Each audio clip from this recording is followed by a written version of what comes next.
गोपाल जय जय राधा रमण हरि गोविंद जय जय राधा रमण हरि गोविंद जय जय गोविंद जय जय गोपाल जय जय गोविंद जय जय गोपाल जय जय राधा रमण हरि गोविंद जय जय राधा रमण हरि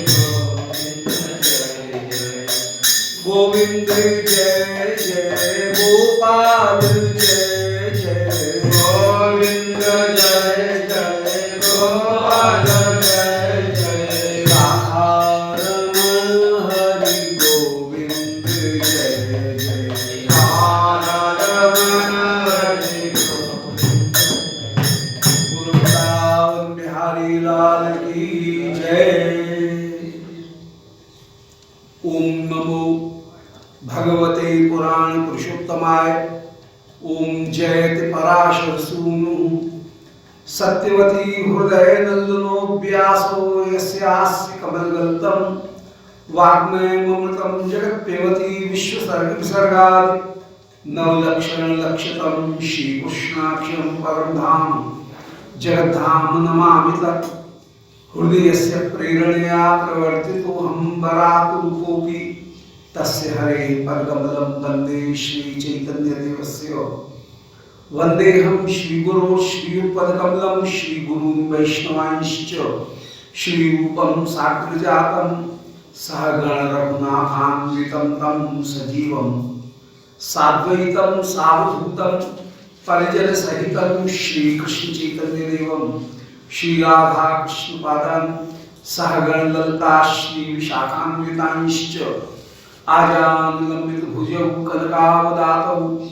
संकीर्तनैक पितरौ कमलायताक्षौ विश्वंभरौ द्विजवरौ युगधर्म पालौ वंदे जगत्प्रियकरौ करुणावतारौ वंदे कृष्णपदारविंद युगलं यस्मिन् कुर्मीदृशाम् वक्षो यप्रणीकृते विलसति स्निग्धोऽङ्गरागस्वतः काश्मीरं तलशोणिमोपरितले कस्तूरिकां दीनमां श्रीखण्डं नखचन्द्रकान्ते लहरी निर्व्याजमातन्वते देवे वर्षति यज्ञविप्लवरुषा वज्राश्मपर्शानिलैः सीदत्पाल्पशुस्त्रयात्मशरणं दृष्ट्वान्कम्पितस्मयन् उत्पाट्यैककरेण शैलमवलोनीलोञ्चलीन्धनं यथा बिभ्रद्गोष्ठमपां महेन्द्रमदे प्रियान्न इन्द्रो गवान् नारायणं नमस्कृत्य नरं चैव नरोत्तमं देवीं सरस्वतीं व्यासं ततो जयमुदीरयेत्। वाञ्छाकल्पतरुभ्यश्च कृपासिन्धुभ्यैव च पतितानां पावनेभ्यो वैष्णवेभ्यो नमो नमः। हे श्री सनातन प्रभो करुणाम्बुराशे हे रूप दुर्गत जनैक दयावलोको हे भट्टयुग्म सुमते रघुनाथ दासो श्री जीव में कृत मंद मते दयांतरा बोलो वृंदावन बिहारी लाल की जय। श्री राधा गोविंद बिहारी देव जी की जय।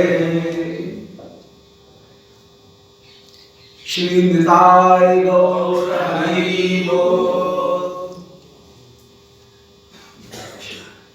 परम मंगल श्री दानकीर कौमुदी सभी वैष्णवों के श्री चरणारविंद में दीपावली की विशेष रूप से प्रणाम धन्यवाद। श्री बाबा की श्री चरणारविंद में फूट फूट बंधन सबको ये पर्व खूब मंगलमय हो। अभी बाहर से एक संदेश आया कि देश में भी और विदेश में भी हम लोग सभी जानते हैं कि ये जो आपत्ति आई हुई है कोरोना की, ये बड़ी भारी आई हुई है और दोबारा इसका प्रकोप कहीं है। विदेश से भी एक फोन आया तो उसमें भी कह रहे थे कि सब दोबारा आ रहा है और बड़ी ये इसलिए हम लोगों को यथासाध्य सावधानी ही रखनी चाहिए और जो ढिलाई आई है वो ढिलाई उतनी अच्छी बात नहीं है। उसमें जो सोशल डिस्टेंसिंग, मास्क, हाथ को सैनिटाइज करना, हाथ को धोते रहना, ये सब चीज़ें तो अपनानी ही चाहिए, वो उचित ही है। और इसमें कहीं शिथिलता भी अनावश्यक नहीं आनी चाहिए। ठाकुर जी सब मंगल करें और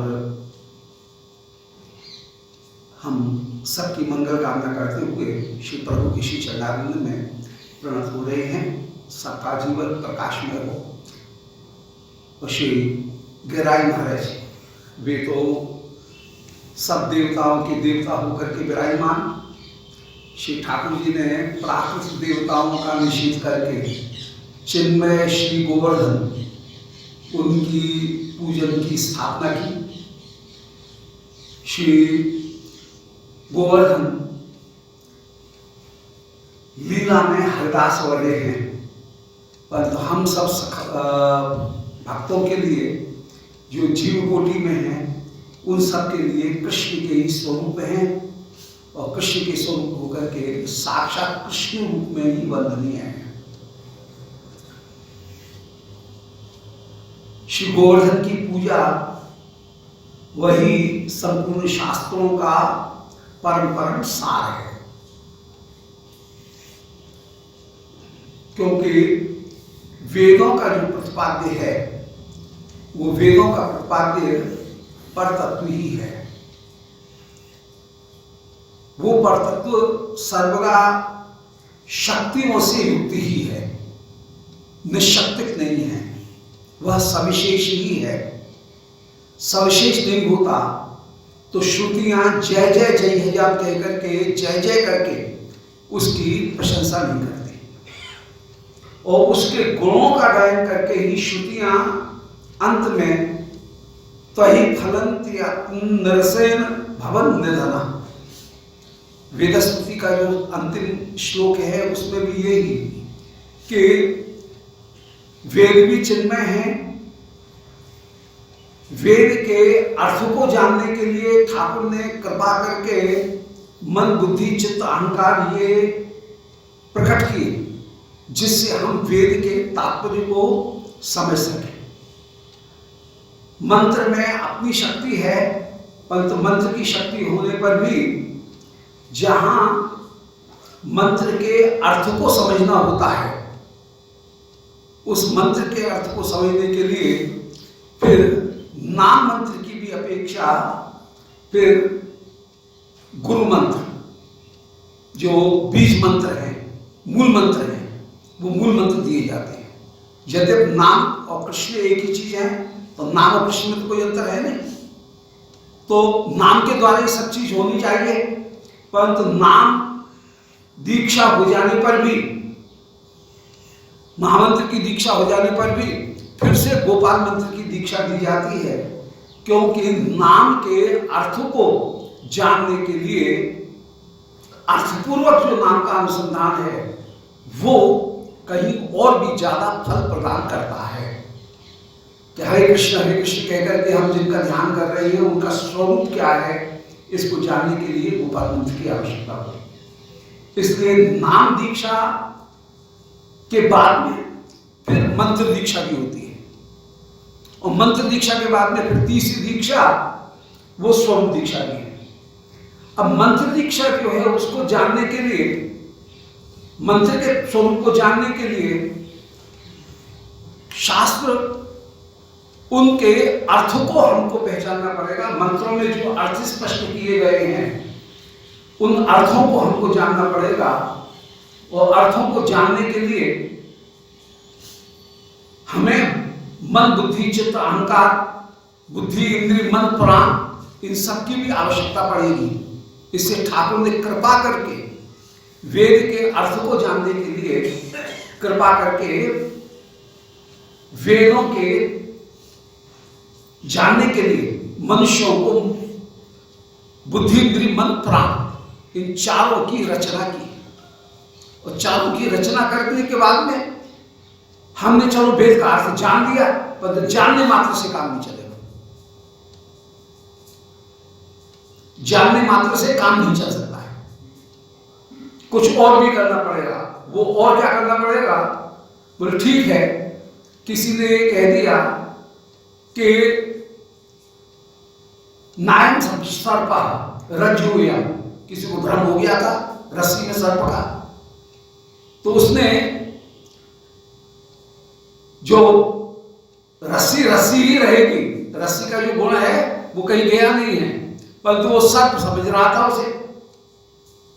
किसी ने मानो बुद्धि के द्वारा ज्ञान करके ये बता भी दिया कि नायम रज्जु, नायम सर्प रज्जु, ये रज्जु है, सर्प नहीं है। तो इससे केवल एक बात होगी, भय की निवृत्ति होगी, भय मात्र की निवृत्ति हो जाएगी। परंतु सर्प की वस्तु का ज्ञान और सर्प की वस्तु का अनुभव और रज्जु की वस्तु का अनुभव, ये अनुभव सुख की प्राप्ति नहीं होगी, दुख की निवृत्ति मात्र हो जाएगी। इसलिए श्री नाम मंत्र के द्वारा श्री कृष्ण की हमको प्राप्ति हुई। फिर नाम मंत्र के बाद में नाम की व्याख्या के रूप में अष्टादशाक्षर जो मंत्र हैं उनकी प्राप्ति हुई। श्री कृष्ण क्या तत्व है, कृष्ण के भी गोविंद स्वरूप का हम ध्यान करें, गोविंद में भी गोपीजन स्वरूप का, गोपीजन बल्लभ स्वरूप का हम ध्यान करें। श्री मदन मोहन, श्री गोविंद और श्री गोपीनाथ जो प्रयोजन अधिष्ठात्री देवता हैं उनका हम स्मरण करें। ये बुद्धि के द्वारा बोध हो गया, परंतु बोध होने मात्र से कुछ होगा नहीं, भय की निवृत्ति हो जाएगी। केवल सर्प नहीं है, ये रस्सी है, ये बोध तो हो जाएगा, परंतु रस्सी होने पर रस्सी का उपयोग वह हम तब तक नहीं कर सकते हैं जब तक कि रस्सी की सेवा नहीं करें। ऐसे ही कृष्ण का बोध हो जाने पर भी कृष्ण की सेवा प्राप्त करने के लिए फिर कहीं संबंध ज्ञान की भी आवश्यकता है। इसलिए कर्मकांड में केवल मंत्रों का प्रयोग किया गया। उन मंत्रों में शक्ति थी, परंतु उन शक्ति की ओर ध्यान नहीं था। चंद्रमा मन से जाता है, इसके अर्थ की ओर ध्यान नहीं था। नाभ्यासम त्रिपाद पुरुषा, बस पंडित जी पूजा करा रहे हैं और धड़ाधड़ पूजा किए जा रहे हैं। उन मंत्रों का कोई मतलब नहीं।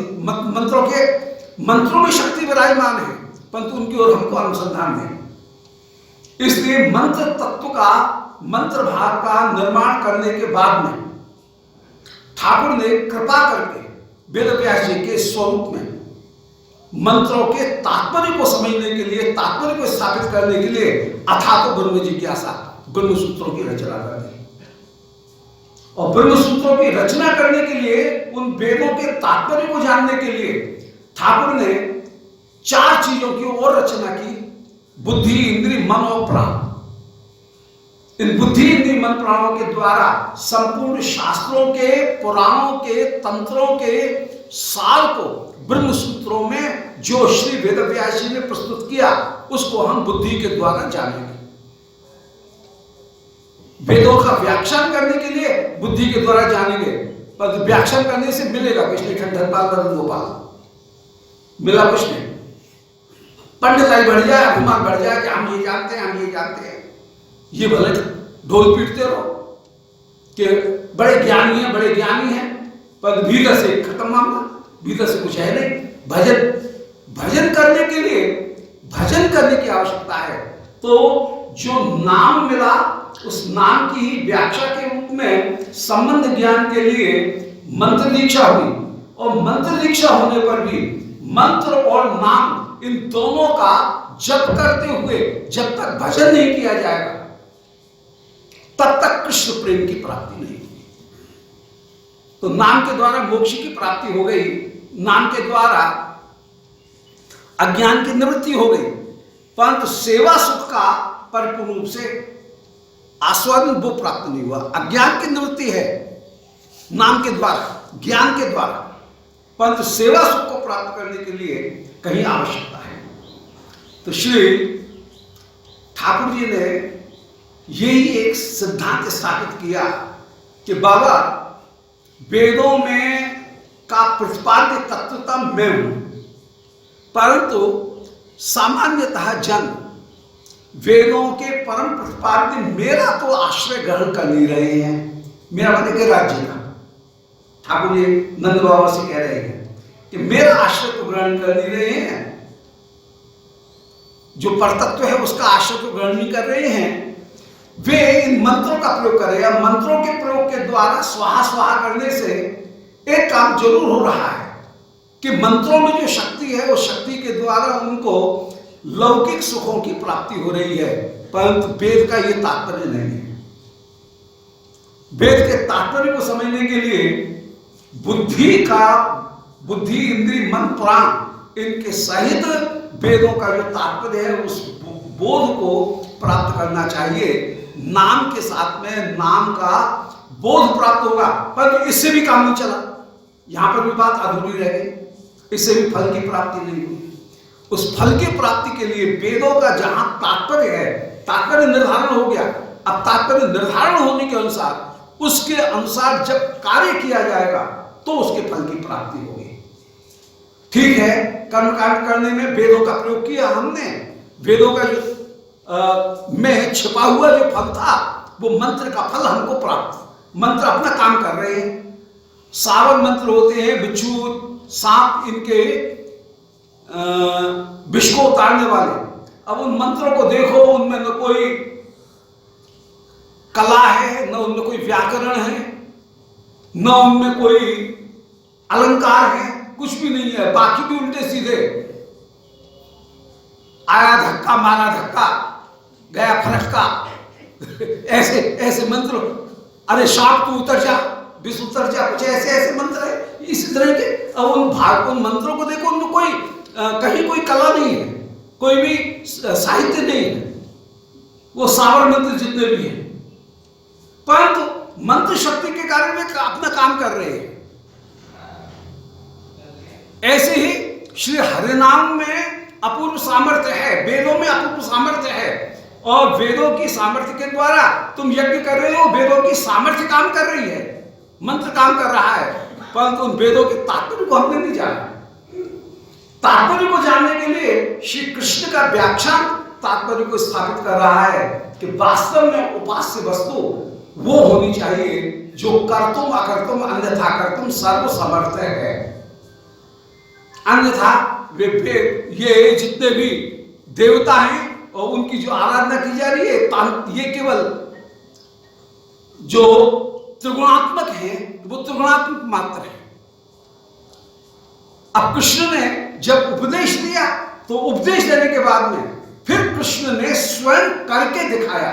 गिरिराज जी को स्वयं पूजन किया और नंद बाबा को भी पूजन करा रहे हैं, तब जाकर के परम फल की प्राप्ति हो रही है। तो कहने का तात्पर्य ये कि श्री गिरिराज श्री कृष्णचंद्र वे सब वेदों के परम प्रतिपाद्य होकर के विराजमान हैं। परंतु प्रतिपाद्य मात्र ये जानने मात्र से काम नहीं चलेगा, वेद का प्रयोग करने मात्र से काम नहीं चलेगा, वेदों के अर्थ को जानने से भी काम नहीं चलेगा। अर्थ को जान करके तदनुरूप उपासना करने से काम चलेगा। वस्तु भी मिली, वस्तु का अर्थ भी जान लिया, परंतु उपासना भी करनी पड़ेगी। वैद्य के पास में, डॉक्टर के पास में गए, उसने पुड़िया दी, परंतु पुड़िया लेकर के यदि आरे में रख दी, पुड़िया की महिमा भी जान ले, बहुत कीमती दवाई है, परंतु आले में रख दी उसे और खाई नहीं, उसका परहेज नहीं किया, तो फिर औषधि काम नहीं करेगी। इसलिए कृष्ण भजन ही एकमात्र तात्पर्य है और श्री गोवर्धन पूजन ही परम परम तात्पर्य। वहां पर भी श्री कृष्ण लीला को परम परम तात्पर्य होकर के विराजमान है। इसलिए उसी लीला का आस्वादन करते हुए, कराते हुए श्री प्रियालाल इन दोनों में जब बास आई और बीच में ललिता जी कूद पड़ी। ललिता जी के सामने किसी का चले नहीं, परम प्रतापशालिनी है, उनके आगे किसी का चले नहीं। तो जब किसी का चले नहीं तो श्री वृंदा जी ने बीच में आकर के कान में आकर के ललिता से कहा, वो ललिता थोड़ी ठंडी, तू इतना विरोध मत कर। श्री जुगल सरकार के वार्तालाप को मैं श्रवण करना चाहती हूं। इन दोनों का जो आपस में परिहास है और जो परिहास में अपूर्व विदग्धता प्रकट हो रही है, उस विदग्धता को मैं जानना चाहती हूं। अब श्री प्रियालाल एक दूसरे की निंदा भी जहां कर रहे हैं, उस निंदा के भीतर जो मूल भाव है, वो मूल भाव तो कहीं परम परम स्नेह ही है। वो स्नेह ही परम परम पूजनीय होकर के विराजमान है। उस स्नेह को मैं जानना चाहती हूं, उसको मुझे पता। श्री रुक्मिणी जी के साथ में श्याम सुंदर का जो परिहास हुआ, उसमें श्याम सुंदर अपनी निंदा कर रहे हैं और रुक्मिणी जी अपनी निंदा कर रही हैं। उस पूरे प्रकरण को देखें, रुक्मिणी कृष्ण के परिहास के प्रकरण को, कृष्ण अपनी बुराई करते हैं, अरे हम तो उदासीन हैं, ये है वो है, और देखो कैसी सुंदर मथुरा की जगह थी, उसको छोड़ करके कहां द्वारका में आकर के बसे।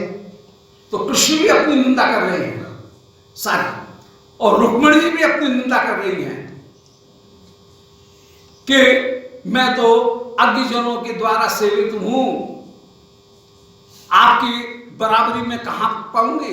परंतु कैसा चमत्कार है कि की जा रही है निंदा, परंतु वो निंदा ही स्तुति बन रही है।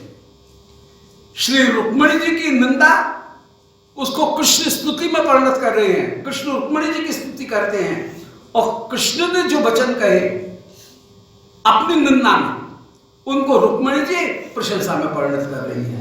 तो निंदा ही स्तुति हो जाए, ये एक अद्भुत यहाँ की रीति है। तो इस प्रेम पत्तन का एक स्वभाव है कि यहां पर निंदा हो जाए स्तुति और स्तुति हो जाए निंदा। जो प्रशंसा है वो हो जाए निंदा और निंदा हो जाए स्तुति।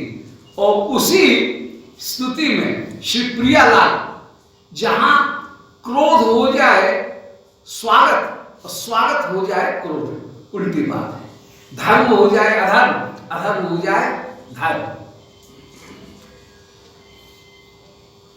श्री प्रियालाल आपस में बहस कर रहे हैं और जब श्याम सुंदर ने अनेक परंपरित रूपकों का प्रयोग किया, श्री रुक्मिणी जी भी, श्री राधारानी भी उसके अनुसार ही उत्तर देती हुई विराजमान हो रही हैं। श्री कृष्ण कह रहे हैं कि शुल्क नागरी, अरे राधिके, अब तुम राजरानी नहीं हो, अब शुल्क नागरी हो। अर्थात तुमको इन सब सखियों ने जामिन रूप में मुझे प्रदान कर दिया है।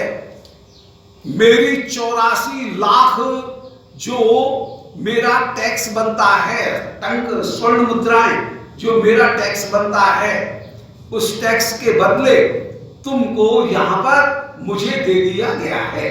इससे शुल्क नागरिक, तुम जामिन हो, तुम मेरी सिक्योरिटी रूप में यहां विराजमान हो। जो टैक्स दिया गया है उसकी सिक्योरिटी के रूप में तुम विराजमान हो।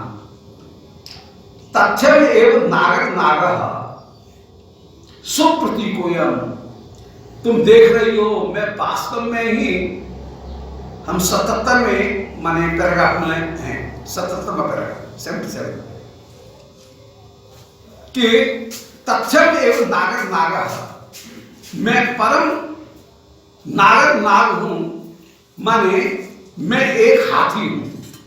सुप्रति का जो परम सुंदर है, और पद्मिनी नाम वह कर हाटकम आकृष्टुम, तुम पद्मिनी, उन पद्मिनियों के करहाटक माने मूल, तुम पद्मिनियों को जड़ से उखाड़ने में समर्थ, जैसे एक हाथी है, हाथी को कमल नहीं तोड़ने पर, कमल तोड़ने में कोई ज्यादा प्रयत्न नहीं कर पाता है, और कमल तोड़ करके फिर उससे वहां गेंद बच्ची खेलता है, कमल क्रीड़ा करता है, हाथी का बड़ा प्रिय विषय है। तो करहाटकम आकृष्टुम, करहाटक माने तुम्हारी जड़, उसको भी उखाड़ने में मेरी इच्छा है। श्लेष में कह रहे हैं क्या कि मैं नारद नाग हूं, माने श्रेष्ठ सुंदर हाथी हूं, और हाथी होकर के परम सुप्रसिद्ध माने सुंदर होकर के मैं तुम गोपियों के करहाटक। अब करहाटक के दो अर्थ हो गए। करहाटक का एक अर्थ था कमल की मूल, कमल का मूल, और दूसरा अर्थ हो गया हाथ के कंगन।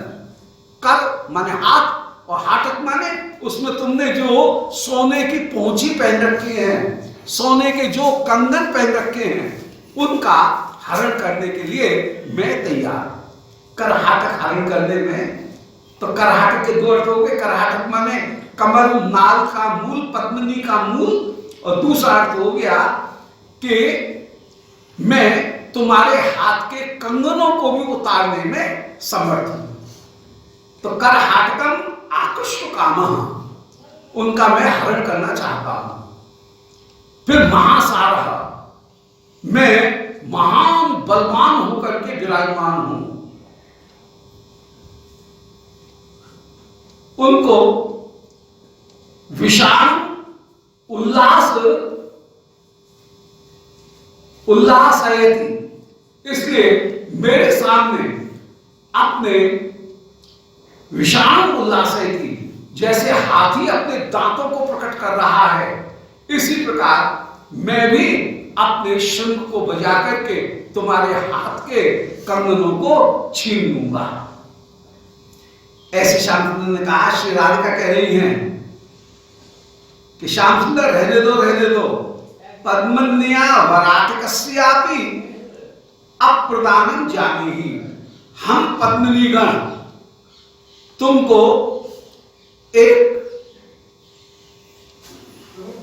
वराटक भी माने तनिक भी आत्म प्रदान करने वाली नहीं है।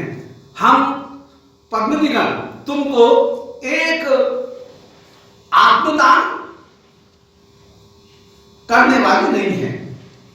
तो वराटकस्यापि अप्रदान, वराटक माने एक कौड़ी, वो भी हम तुमको अप्रदान माने नहीं देने वाली है। और श्लेष में कह रही है कि हम बीज कोश माने आत्मदान जो है वो आत्मदान तुमको नहीं करेंगी, हम तुमको कुछ भी देने वाली नहीं है। कृष्ण कह रहे हैं कि वराटके आपी किम आत्मदानम कर्तुम उद्यति। बोले अरे समझ गए, तुम कौड़ियों के बदले अपने आप को देने में उत्सुक हो रही हो। यद अयम अर्थक ग्रहण चक्रवर्ती नांगनाद तुष्यति, क्योंकि हमारे जो राजा हैं कामदेव भगवान, कामदेव महाराज, उनको तुम अंगनाओं से कोई मतलब नहीं। उनको अंगनाओं से क्या मतलब, उनको तो राजकोष में पैसा चाहिए, इसलिए हमको तो कहीं अर्थ की आवश्यकता है। श्री राधिका कहती हैं कि आहा ऐसी बात है तो हंत कूट घट्ट मंडला खंडल प्रसीदो। हे झूठ मूठ के ही इस घाटी के जो स्वामी बनकर के बैठे हैं, हमारे ऊपर कृपा करो। शुक्ल कृते स्वयमेव कारुण्येन ग्रामृतम। अरे हम तो बिल्कुल जैसे तैयार बैठी हैं शुल्क के लिए, इसलिए कृपा करके मुझे ही स्वीकार कर लो। कहने का मतलब है कि खबरदार, मैं तुमको एक कौड़ी भी नहीं दूंगी, और यहां पर विपरीत कथन करे तो फिर हमको ही ले लो ना। जैसे झगड़ा जहां होता है वहां कहते हैं फिर हमको ही ले जाओ। ऐसे ही श्री प्रिया जी कह रही हैं कि ठीक है, कर प्रदान करने के लिए फिर हमको ही क्यों नहीं ले लेते हो। तो हंत कूट घटना है, अरे झूठ मूठ में इस दान घाटी के जो इंद्र बन करके बैठ गए हैं, हमारे ऊपर कृपा करो। हमारे पास में तो जैसे कोई दम है ही नहीं, कोई बल है ही नहीं, तुम जैसे करो कोई वैसे चले जाएंगे, फिर हमको ही ले जाओ ना। ऐसे हंसी करती हुई कह रही है। ये विरुद्ध लक्षणा में काकू में उक्ति है, अर्थात हम तुमको एक कौड़ी भी नहीं देने वाली। शिवप्रिया जी ने साफ साफ कह दिया। श्याम सुंदर ने कहा कि हे सुंदरियों, तुम्हारे हाथ में जो स्वर्ण के कंगन हैं, उस कंगन को मैं लेना चाहता हूं कि करहाटकम आकृष्टम। करहाटकम और करहाटकम, कर अलग हाटक अलग, मैंने हाथ के स्वर्ण को लेना चाहती हूं, सोने के कंगन को लेना चाहता हूं मैं, परंतु मानो श्लेष में कह रहे हैं कि मैं मूलतः तुमको ही ले लूंगा। पर श्री राधिका कह रही है हाँ, जैसे हम तो कुछ है ही नहीं, जो तुम कहोगे वो हो जाएगा। क्या हम आपको देने के लिए, अपने आप को देने के लिए प्रस्तुत हो रही है क्या? हम तुमको एक कौड़ी भी देने वाली नहीं है। तो श्री राधिका कह रही हैं कि यदि तुम ऐसी ही हिम्मत वाले बन गए हो तो हमको ही ले जाओ ना। शुक्र कृते स्वयं कारुण्य ग्रहण जन्म, कृपा करके करुणा करके हमको ग्रहण कर लो। ये विरुद्ध लक्षण में श्री राधा रानी ने जिस समय कहा, श्री कृष्ण उस समय हंस रहे हैं और कह रहे हैं कि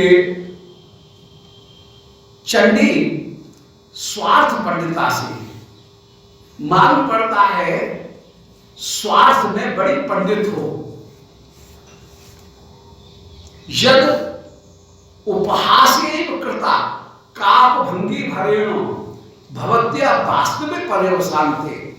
आप जो ये कह रही हो कि हाँ हाँ हमको ही ले जाओ ना, ये तत्वतः काप भंगी में नहीं कह रही हो। जो तुम्हारे पेट में है वही बात जबान पर आ रही है। अर्थात मैं तुम्हारे इन वचनों को एक स्वयं दूती नायिका के रूप में ग्रहण करता हूं। एक नायिका होती है, उस नायिका का लक्षण है, कहते हैं स्वयं दूती। स्वयं दूती नायिका वो होती है जो अपना अभियोग खुद करती है, अर्थात स्वयं ही चल करके नायक के पास में पहुंच जाती है। उसका नाम है स्वयं ही दूती करना, अपनी बात को स्वयं ही नायक तक पहुंचाना। तो श्री श्याम सुंदर कह रहे हैं ये तुम बात विपरीत लक्षण में नहीं कह रही हो, बल्कि जो खाया है वही डकारा ही है। ऐसे तुम्हारे हृदय में जो बात विराजमान है वही तुम्हारी जबान पर आ गई है कि हमको ही ले जाओ ना। ये कहकर के तुम स्वयं ही अपना समर्पण करने के लिए प्रस्तुत हो रही हो। इसी प्रसंग में देखिए, इसी पृष्ठभूमि में